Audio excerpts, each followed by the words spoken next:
ولد صغير كتب شوية شعر، ولما الست الكبيرة في العيلة شافت خط إيده ما كانتش مصدقه، لأنه نفس خط ولي عهد أسرة الجنوب القديمة. بس هي ما كانتش تعرف إن الولد ده هو نفسه ولي العهد اللي عنده 1000 سنة، واتنقل لعصرنا بالغلط بعد ما سكر، وبقى الطفل اللي كان ضايع من عيلة نان بقاله 6 سنين.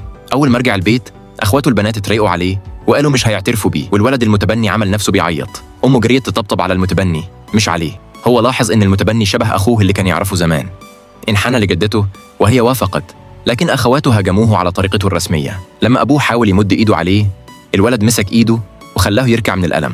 الأب اتصدم وسكت. بعد كده حبسه في أوضة خزين، والخدم كانوا بيستقلوا بيه، بس هو زعق لهم وقال لهم في أسرة الجنوب كنت عدمتكم.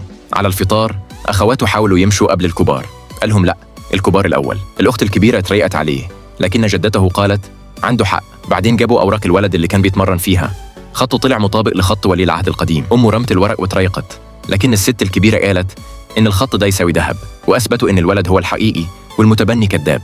الولد عمل اختبار قدامهم وكتب بخط ملوكي وشعر قوي، فجدته قالت ده عبقري من العيلة، وقررت تعلن إنه حفيدهم رسمي في القاعة العائلية. ولما انحنى للتابوتات، التابوتات نفسها اهتزت وقال دول أحفادي. بعدها خدته جدته لحفل كبار العائلات، والناس هناك اتريقوا عليه. أبوه قال ما كانش لازم يجي. الولد رد عليه وقال اللي يعيب في ابنك بيعيب فيك، وفضحهم قدام الكل. الضيوف سكتوا، والست الكبيرة قطعت علاقتها بيهم، وكلهم اتأسفوا. في الآخر لما محدش كان باصص، الولد المتبني رمى فاكهة على نفسه واتهمه. الولد ما سكتش،